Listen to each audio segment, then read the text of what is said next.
Listen. They have no Air Force left. They have no anti-aircraft equipment left, no radar left, no leaders left. The leaders are all gone. Nobody knows who to talk to. But we're actually talking to the right people, and they want to make a deal so badly.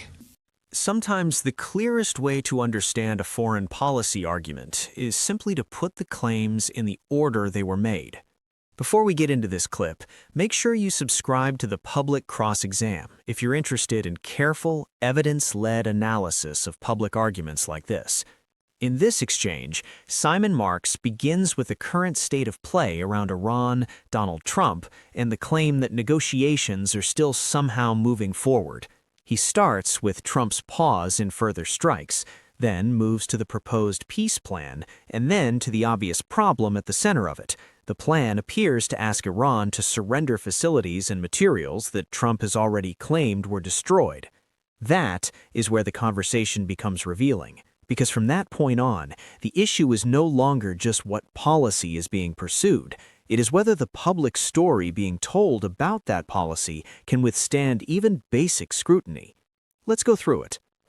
Well, I think we've got to start with where on earth are things now going in Iran? Because as we discussed earlier in the week, James, President Trump appeared to step back from the brink, said that he wasn't going to be bombing Iran's energy and power facilities for 5 days while he gave talks that he claimed were taking place with Iranian officials time to bear fruit.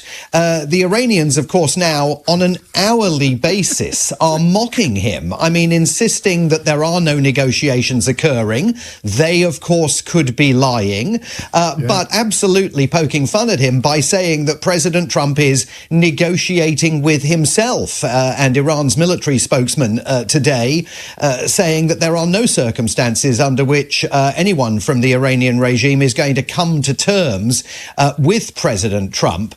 If you look at this 15-point peace plan, this sort of new cunning plan that the Americans believe that the Pakistanis have conveyed to the Iranians, and there's all sorts of stuff going on here because Pakistan really wants to project itself as the powerful mediator in these conversations. Have they really sent that peace plan to the Iranians? They say they have. If you look at the plan itself, in as much as it is being reported by pro-Netanyahu Channel 12 television of Israel, it appears to reveal President Trump's own mendacity. I mean, this is a plan that calls on the Iranians to hand over and agree to destroy their nuclear sites in Fordo, in Isfahan. Hang on a minute. All the nuclear sites. Hang on a minute. Exactly. Exactly. All the nuclear sites that President Trump to this day maintains were completely obliterated last year. It calls for the International Atomic Energy Agency to have access and transparency over Iran's nuclear activities. That'll be the same IAEA that had access and transparency over Iran's nuclear activities under the JCPOA, the Iran nuclear deal, before Donald Trump, in his first term in office, withdrew American participation from the Iranian nuclear deal and essentially eviscerated the agreement. It also calls on Iran to hand over its stockpile of enriched uranium. That'll be the same stockpile of enriched uranium that President Trump says doesn't exist because Operation Midnight Hammer destroyed it. And then there's what the president had to say in the Oval Office yesterday about the disposition of Iran in its current incarnation following 3.5 weeks of US and Israeli bombardment. Let's take a listen. They have no Air Force left. They have no anti-aircraft equipment left, no radar left, no leaders left. The leaders are all gone. Nobody knows who to talk to. But we're actually talking to the right people, and they want to make a deal so badly. The leaders have all gone. Nobody knows who to talk to, but we're talking to the right people. Yeah, this that's a relief. Top person, Phew. apparently the Iranian parliamentary spokesman, speaker rather. But also when he says there, you know, that Iran's military has been destroyed and they've got no facilities at their disposal. This is the same Iran that only yesterday the president conceded had fired 100 missiles at the USS Abraham Lincoln, every one of which he says was intercepted by the United States and Israel, and so it posed no threat to the aircraft carrier. Now, either they've got no nuclear capacity, no ballistic missile capacity left, no military capacity left, and they're on their knees begging to make a deal, or they're still in a position where they can fire 100 missiles at an American aircraft carrier, and also 2 missiles that were sent in the direction of the US-UK base in Diego Garcia over the weekend, one of which reached its target. So how you know what is true and what is not in this telling of events that tumbles from the White House is a daily challenge. I mean, it's beyond that, and yet it also isn't it? It's like deja vu all over again. But I don't know. I can't quite remember him ever quite offering up the 2 contradictory positions in the space of a single sentence. As in, we don't know. There's nobody left to negotiate with. We don't know who we should be negotiating with, but we're definitely negotiating with the right person. Yeah. I mean, it's extraordinary. And extraordinary also with the comments in the Oval Office yesterday of the man who is essentially, by the day, becoming the American version of Baghdad Bob. You remember Saddam Hussein's old spokesman. I mean, in this case, the self-styled Secretary of War, Pete Hegseth. We have a president of the United States that when he sends his warfighters out to fight, he unties their hands to actually go out and close with and destroy the enemy as viciously as possible from moment one. And that's why we see ourselves as part of this negotiation as well.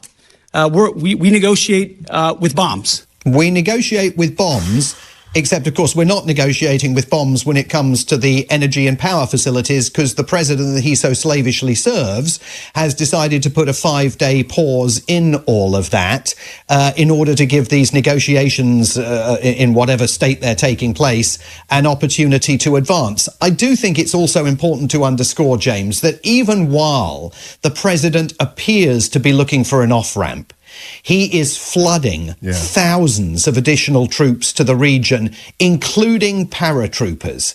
And it is perfectly possible that what we're witnessing here is not the Blackadder presidency, you know, where he stumbles from one cunning plan to another to find a way of bringing it to an end, and then they all blow up in his face and he just continues down the path that he was on previously. It is possible that what he's trying to do is simply delay things in order to get those additional military facilities to the region. And the idea that the 82nd Airborne is being sent in, I mean, these are paratroopers. These are people who jump out of aeroplanes and land on enemy terrain. It is boosting speculation here that he may be considering a limited, maybe not so limited, deployment of ground troops. And the difficulty about that is not only that it would be highly risky in terms of the military mission, whether the military mission is to control Kharg Island in the Strait of Hormuz and or try and find the enriched uranium that he claims was destroyed last summer. Also, it would be political kryptonite here because he has not prepared the American public in any way for the deployment of ground forces and the real possibility of a substantial uptick in American fatalities in this war zone. He never even prepared the American public for the war generally in the first place. But the idea that he's sending the 82nd Airborne in is either a psychological pressure point designed to force the Iranians to the table, or he's really got a plan to escalate. Yeah, I mean, a table that they're already at, that they were at in Geneva. Exactly, that they were at in Geneva. So you can't rule anything out, up to and including the idea that he'll launch another US-led Middle Eastern war in direct contravention and ignorance of all the lessons that were learned last time a US president did that. Here's a couple of things. I mean, if we were betting men, the idea that they'll sign something that is very similar to, but not quite as comprehensive as the JCPOA, and that Trump will just do a lap of honour claiming that he's done something incredible that Barack Hussein Obama, because he always says Hussein for racist reasons, as you know, Barack Hussein Obama's deal was rubbish, which is why I torched it. So now I've got one that's much better, and everyone will know it's not better, but no one will tell the emperor that he's not wearing any clothes. That's a realistic outcome. I would suggest possibly more realistic than him actually going, because unless you can get the mines out of the Strait of Hormuz, it doesn't really matter what happens on the Iranian mainland or on the island, the Kurg Island. The question I'm frightened of asking you is whether there is now anybody in the room telling him the truth. Oh, I don't think so. Not one person. I mean, with a singular... I think it's possible that Marco Rubio occasionally tells him the truth, and I think it's possible that J.D. Vance occasionally He's intercedes. gone very quiet, hasn't he? Not... Yeah, well, very, very quiet, because he's hoist on his own petard, Yeah. because in 2024 he said there were no circumstances under which a new Trump administration would invade Iran. It was for the regional allies to deal with. It was an ocean away. It doesn't matter to us. So he's got a problem there. I don't think there are no restraining influences on this presidency on this president in any meaningful way. I mean, when he twisted himself up yesterday into a pretzel by claiming that regime change has already taken place.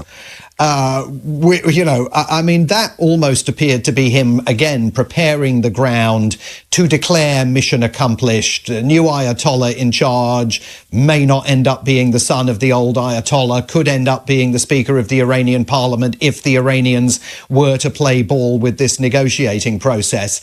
I mean, it would give him some opportunity to claim that he'd won a victory, I suppose. But then what does he say to the Iranian people?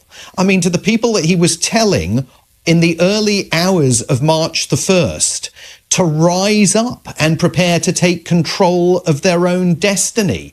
How does that work if he basically does what he's done in Venezuela, takes control of the oil and gas and keeps the regime in place while trying to condition its behavior?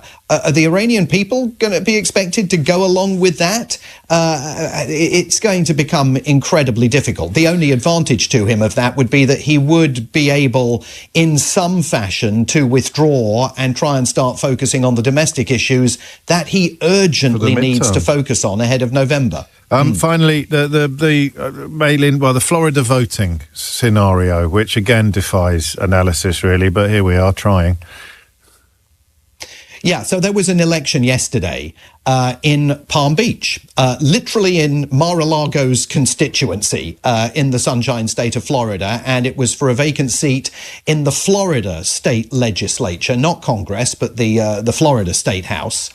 And there are two interesting aspects to this story. First, the most important aspect to this story is the Democrats won it. Yeah. A solidly Republican seat. They turned it over. And that is giving Democrats reason to dream that Florida might be back in play as a battleground state.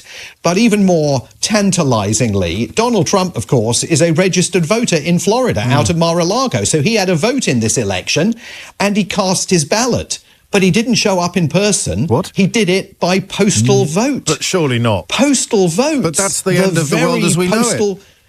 The end of the world, the soft underbelly of a completely compromised American electoral system is its reliance on continuing use of the postal vote. So he engaged in voting by post in this local election, even though, by the way, he was down there in Florida. He could have voted in person, did it by post. The White House says there's nothing to see here at all. Yeah. But of course, there is gross hypocrisy to witness. I have to just finish, Simon, because I know you're busy, with a comment from Trevor, who says, I doubt, this is in response to your comments about Marco Rubio, I doubt Rubio is telling Trump the truth. He couldn't even tell him his true shoe size.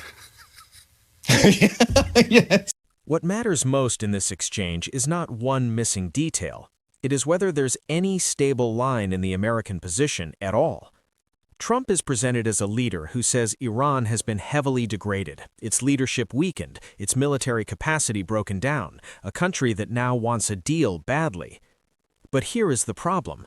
That same account still requires Iran to have meaningful nuclear infrastructure, meaningful stockpiles, enough military capability to remain an active threat. So if everything has already been destroyed, what exactly is left to negotiate over? And if key capabilities still remain, then the earlier claims of total destruction clearly do not hold up. That is where Simon Marks lands most effectively. The issue is not just that the rhetoric is exaggerated, it is that the public is being asked to accept multiple incompatible versions of events at the same time. Iran is too broken to matter, but dangerous enough to justify escalation. There is nobody meaningful left to talk to, but the administration is talking to exactly the right people. Those positions cannot all be true at once, and that matters, because when the public picture becomes this unstable, policy can drift without anyone noticing. A government can move from claiming victory to threatening escalation to hinting at negotiation without ever clearly stating what the objective actually is. Is the aim deterrence, regime change, a revised nuclear deal, or domestic political theater dressed up as strategy? This exchange never settles that question. James O'Brien points to something worth sitting with. There is a pattern in modern foreign policy where leaders first dismiss diplomacy entirely, then return to a version of the same arrangement later and present it as a personal triumph. If that is where this ends, the public will have been taken through threats, bombardment, and contradictory claims only to arrive near a position that already existed. That is why scrutiny matters. Not because interviews should produce perfect certainty, but because basic coherence still does. If the argument changes from sentence to sentence, the public has every right to ask, is there a strategy behind this at all? Let me know your thoughts in the comments. If this kind of breakdown is useful, subscribe to the Public Cross Exam. Thanks for watching.